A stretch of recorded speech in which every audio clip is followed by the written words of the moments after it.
Everyone, this is ToneReacts, and today we're going to be reacting to Russian sleep experiment explained.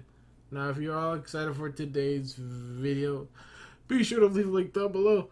Subscribe if you're new, and hit the bell for notifications. And yeah, let's get into it. A Russian researcher enters a room where he expects to see his human test subjects alive and well. Instead, he witnesses absolute pandemonium. He hears screams of the damned, and in front of him is a body that's been torn apart and eviscerated. It looks as though the Antichrist himself has been in the room. Even the survivors have had chunks of flesh ripped from their arms and legs. Their ends of their fingers shown exposed bone. Their faces are sheared of skin. What is this inferno of madness, thinks the researcher. This wasn't exactly how the experiment was supposed to turn out, he thinks. Okay, the food wasn't great. We might have made those beds a bit more comfortable, but tearing each other to shreds over a bit of lost sleep? Come on, guys. That's not very comrade of you. That nightmare scenario is straight out of the famous Russian sleep experiment. That's infamous. If you believe it really happened. Let's start from the beginning of the story, and then we'll tell you what our team of world-class sleuths dug up on the truth behind this horrific experiment. So, it's the late 1940s, and Soviet-era researchers have created a stimulant that they believe can keep a person awake for a long time, which is handy when you're fighting a war. In the Second World War, the Germans had their version of such a stimulant, which was a flammable methamphetamine called Pervitin. The Americans and the British would dose their troops with the amphetamine Benzedrine, which was similar to your garden variety speed.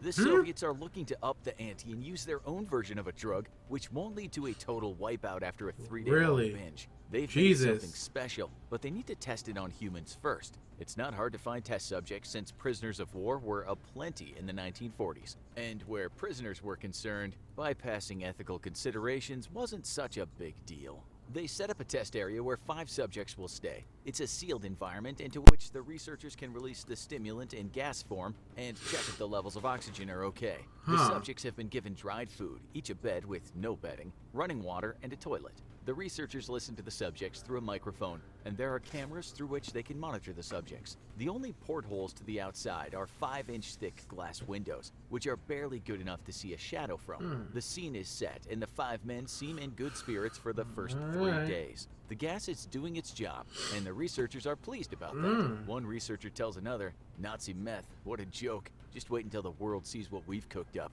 Comrade Stalin will be most pleased." The subjects have agreed to try and stay awake for 30 days and have been falsely informed that if they can make the 30 days, they'll get their freedom. Real quick. Such a deal seems fair to them. Things turn slightly dark around the 4-day mark when the subjects start discussing war and the horrors they've seen. They speak of traumas, continual nightmares, other ghastly things they witnessed. Day 5, and things get worse. The men start showing signs of psychosis, talking to themselves, and things that are not there. They grow paranoid of each other and start whispering into those microphones, telling stories about the other subjects. The researchers, of course, know all about sleep deprivation.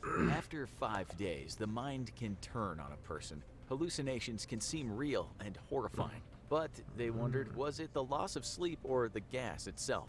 Suspicions about the gas effects were more solid at day 9, when one guy just started screaming, howling like a banshee and running up and down the room. He screamed so much he seemed to tear his vocal cords, because after a few hours he squeaked like a children's toy. A few more days passed and there was an eerie silence. The men could not be seen from the cameras.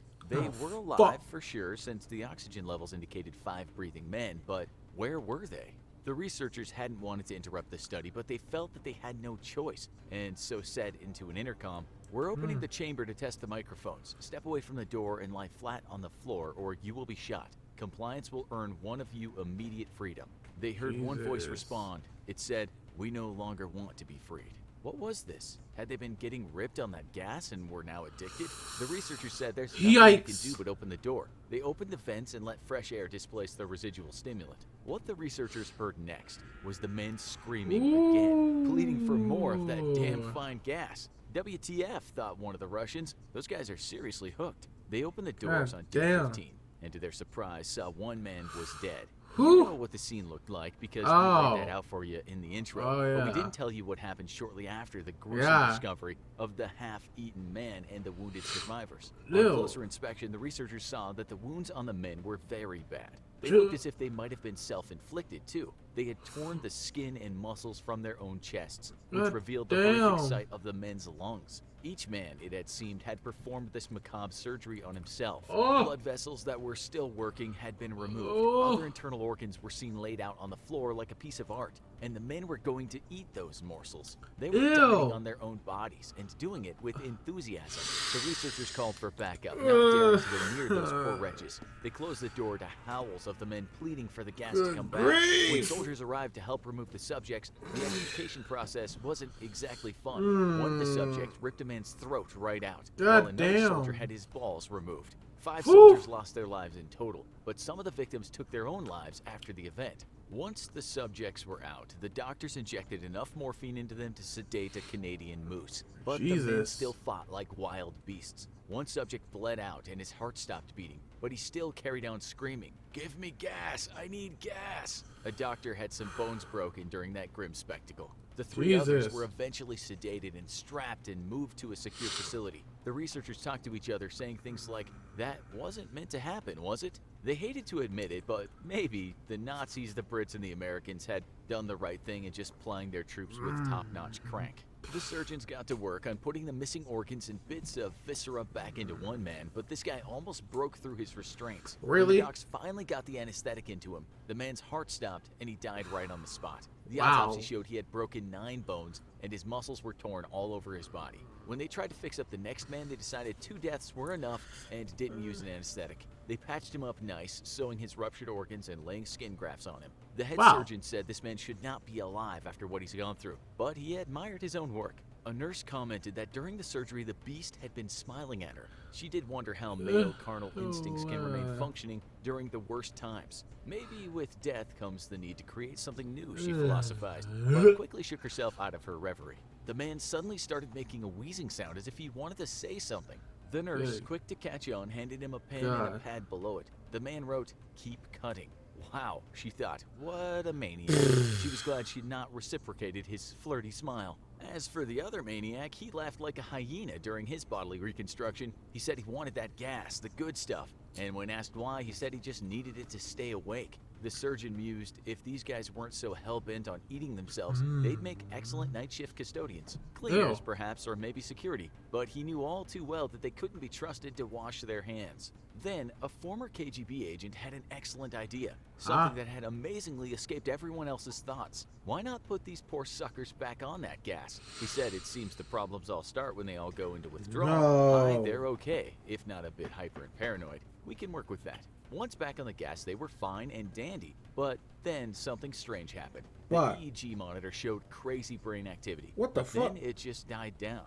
One man flatlined. Finally, he just died. He straight died? Most of that junk had done him in, or at least it seemed so. The last guy ended up back in the study room with the other guy seemingly dead on the bed, but 3 researchers were in there too. Suddenly, one of the researchers shot the commander and then shot the subject. He then shouted out loud, "I won't be locked in here with these things, not with you. What are you? I must know." The subject that was shot, but evidently was not dead, replied, "Have you forgotten so easily? We are you. We are the madness that lurks within you all, begging to be free at every moment in your deepest animal mind. We are what you hide from in your beds every night. We are what you sedate into silence and paralysis when you go to the nocturnal haven where we cannot tread." That was almost the end. But for good measure, the researcher put a bullet into the man's chest, which might have breached the Hippocratic Oath somewhat, but hey, harsh times call for harsh measures. The end. So, a lot of people seem to think this all actually happened. Now, without much investigation, one can easily tell by reading this catastrophic flash fiction that it's written by someone whose grammatical skills need improving. Not only that, though, the story simply doesn't make sense at times. Quite a few times, someone dies and then just comes back to life. Oh and yeah, I what think the it's fuck? on purpose by the storyteller. He just forgets what he said or her. On another part, the writer says that the oxygen levels indicated the men were alive, and the researchers knew that, and then in the next part he said the researchers were not sure if they'd all died. But there's more than bad writing that gives this away.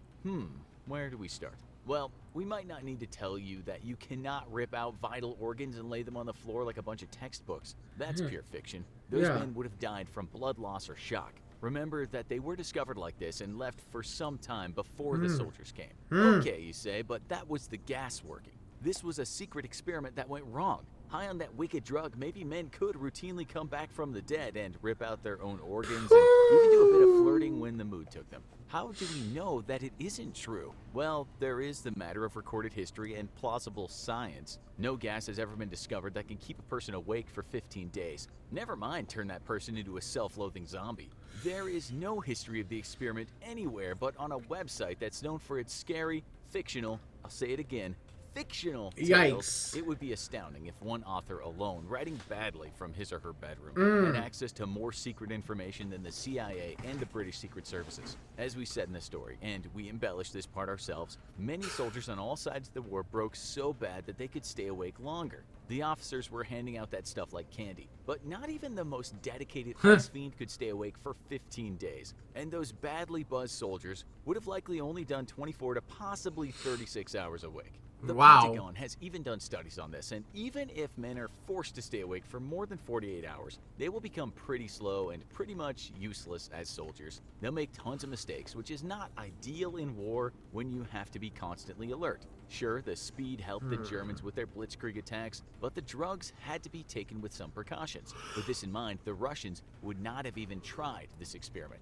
There is something called Morphin syndrome that can cause severe delirium and very bad insomnia, and sufferers can go into a dreamlike state. We say dreamlike because even if they don't sleep, they will have microsleeps. Plus, no one with this disease has ever started eating themselves. Sure, perhaps a noxious agent sprayed into a room full of guys can kill someone, but it's very unlikely it could turn them into gas-addicted zombies. There's nothing in scientific literature that supports anything in this experiment. There's another thing that can cause massive sleep loss, and that's called fatal familial insomnia. But that's passed down through genes and isn't caused by environmental agents. And again, it doesn't and it will never make someone just want to rip out their own organs and eat them.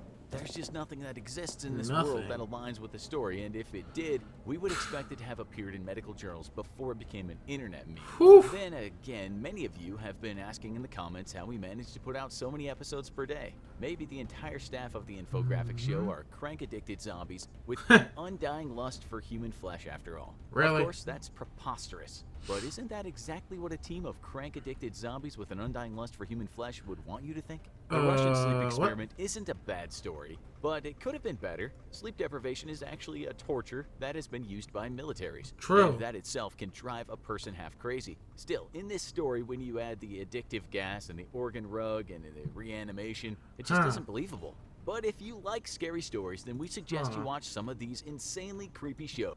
Okay. Thank you all so much for watching. I hope you enjoyed this reaction.